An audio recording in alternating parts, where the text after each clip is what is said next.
Good morning, guys. The start of today's vlog is going to be slightly different.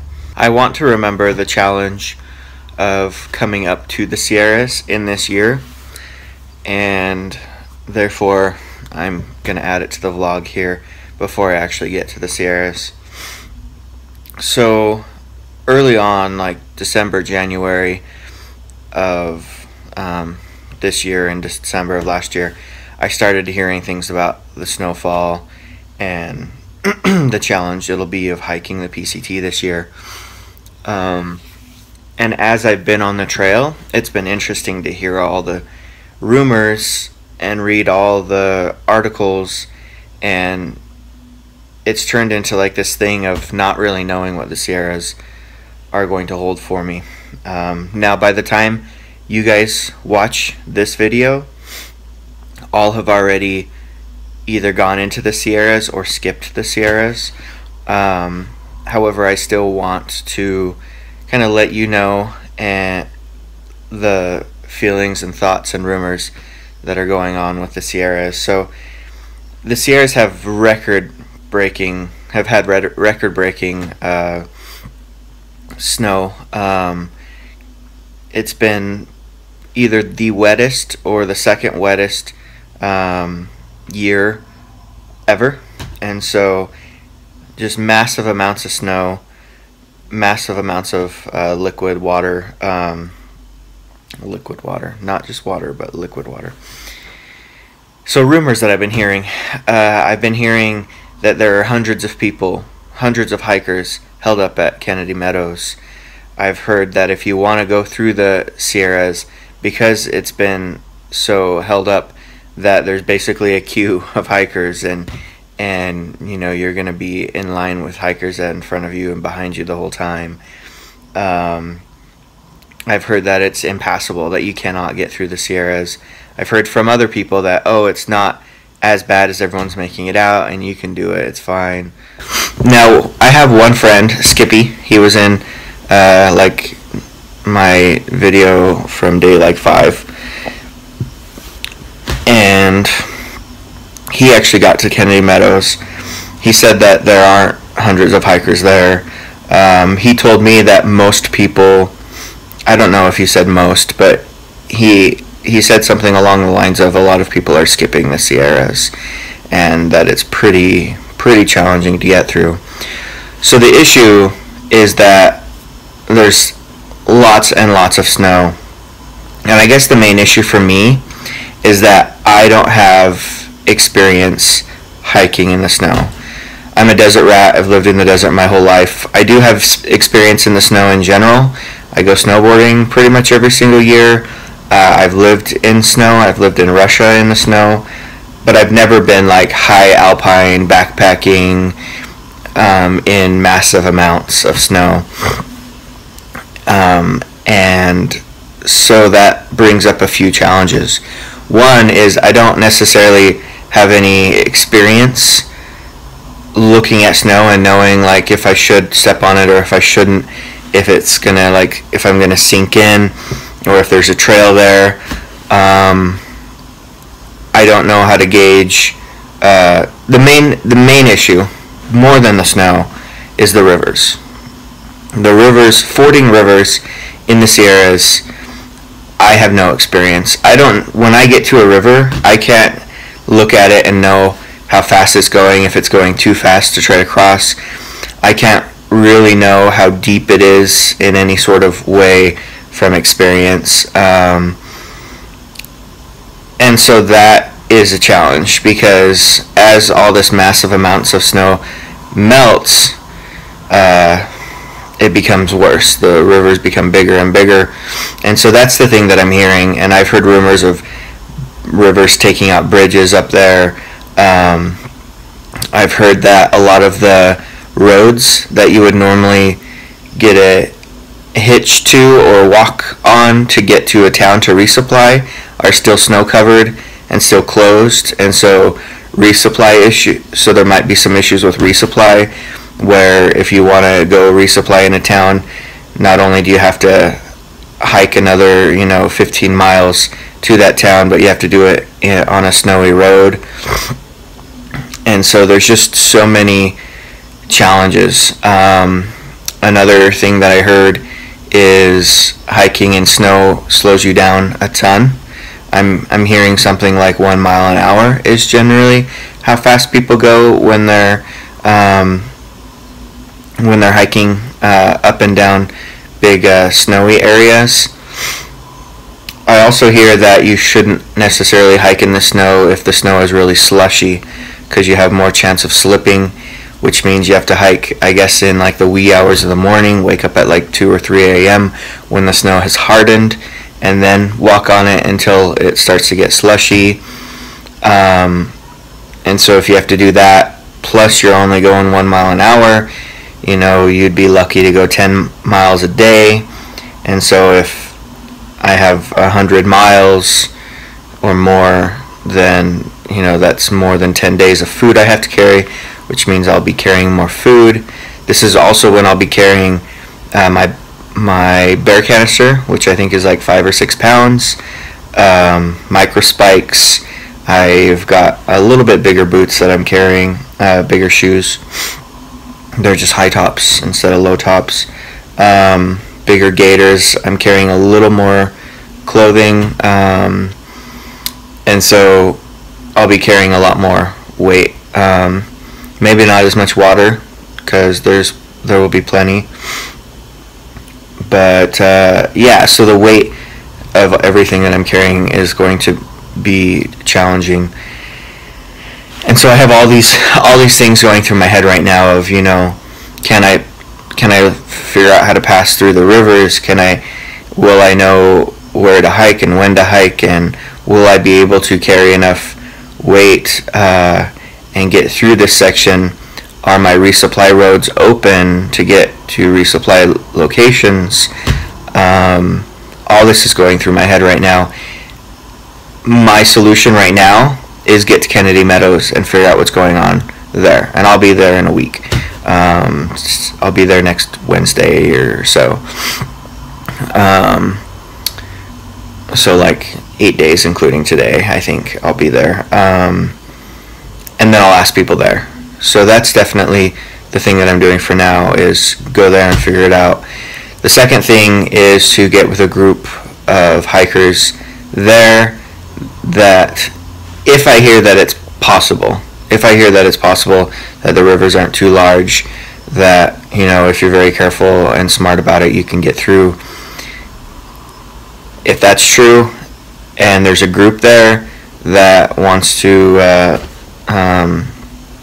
let me in to their posse, and hopefully if that group has like some educated people, some people that know what they're doing, I would definitely try it.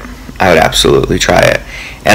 And try is important, because I think in something like this where it's possibly life-threatening, one of the biggest like causes of death for backpackers is drowning. And so you want to be realistic here. Like, I'm an adventurous person, but I need to be realistic. Like, this is out of my comfort zone, and I don't want to be that stupid guy that gets himself killed. So yeah, that's my plan, is to go there. If I hear that it's doable, get with a group and kind of hash it out with them and figure out how we'll do it. But yeah, if not, then the other options are to skip the Sierras and just not do it this year, and just go all the way up to Canada and call it good. The other option is to skip the Sierras, go up to Northern California, finish up to Canada, and then from there hike back down and get into the Sierras and hike southbound to Mount Whitney and finish, and then be officially finished. Or the other option is to go all the way up to Canada, so leave Kennedy Meadows, go all the way up to Canada, and then just hike the rest of the trail southbound all the way through the Sierras. So there's a few different options if it's not passable. I would love to go up into the Sierras. I would love to go up and experience that challenge and difficulty. I would love to vlog it. I would love for you guys to see that. But if it's not doable, then it's not doable. You know, if I need expert knowledge and expert gear and ropes and all kinds of stuff to get across rivers and to survive, and I need to bring, 30 pounds of food or whatever, then I probably won't be able to do it unless I happen to find a group who has like an expert that will take me in. I don't know. So those are my thoughts, my feelings going into the Sierras right now. This next section that I'm going through is the transition from Southern California desert into the higher mountains, mid-California, Sierra Nevada mountains there, for the next like 350 miles or something. So yeah, that's the challenge right now. The other challenge is that if I spend so much time in the Sierras, 10 miles a day, then once I finally get out of the Sierras, I won't be able to finish the trail, because by the time I get up to Washington, it'll be, October and snowy. And so that's another issue. Do I spend all that time tromping through the Sierras to barely finish it, or to finish it in a lot longer than I thought it would, and then miss out on the rest of the trail instead of just skipping it and coming back to it, in September when it's looking a lot better. So those are all the difficulties, the challenges, the thoughts that are going through my head right now. I do want to finish the PCT start to finish. It would be great to go all the way through. However, I'm also not a purist. If I have to skip it, then I have to skip it. It'll be kind of sad that I can't do it start to finish, but I'll be completely fine with skipping it and coming back and doing it later. That's part of the Pacific Crest Trail, is dealing with the challenges of whatever year you hike it. Every year is going to have different challenges, whether it's closures or fires or rain or snow, whatever it is, you have to deal with these things, and that's part of hiking the Pacific Crest Trail. I'll continue to mull over all these thoughts over the next week, but then, I really need to get to Kennedy Meadows to hear what they have to say to kind of figure out all this. Anyways, I've talked for far too long.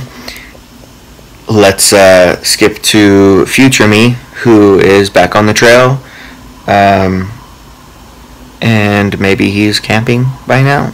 We'll see what he has to say. Well, it's pretty windy, but found a nice campsite right here. It's a little bit blocked by the wind, not a lot. I tightened it as much as I possibly can. It's pretty taut.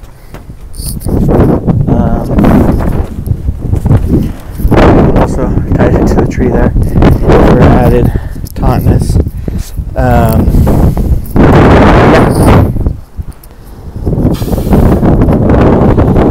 It's like 7 o'clock, I think.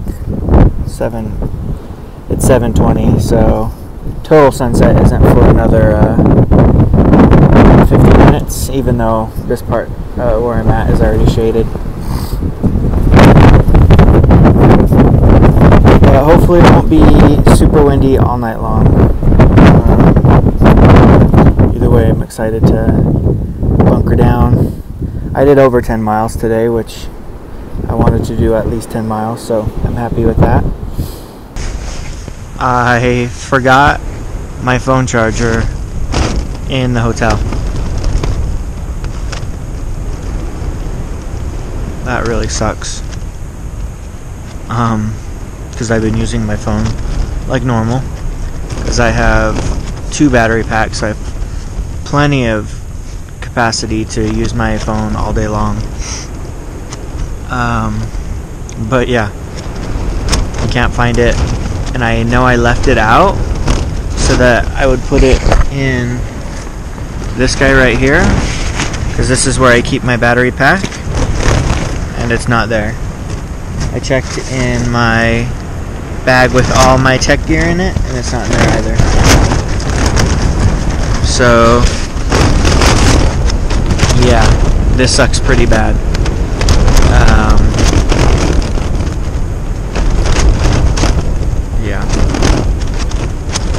I don't know. I might have to hitch into a town earlier. I really don't want to do that though. I'm hoping that it's just somewhere that I forgot, but I left it purposefully out and ready to grab so I could put it in there, and I don't recall doing that. I feel like I would have seen it, but I was also in a hurry leaving because I was late. Anyways, that sucks. Hopefully I'll find it. I'm gonna edit the vlog a little bit and then head to bed. So see you guys tomorrow. Hopefully by then I'll find it. If not, I'm gonna be doing a lot more vlogging on my GoPro over the next 8 days. Probably exclusively on the GoPro. Which isn't bad. I mean, the fisheye lens isn't my favorite always, especially if I want to do close-up stuff. Makes me look very fish-eyed. But anyways, see you guys tomorrow.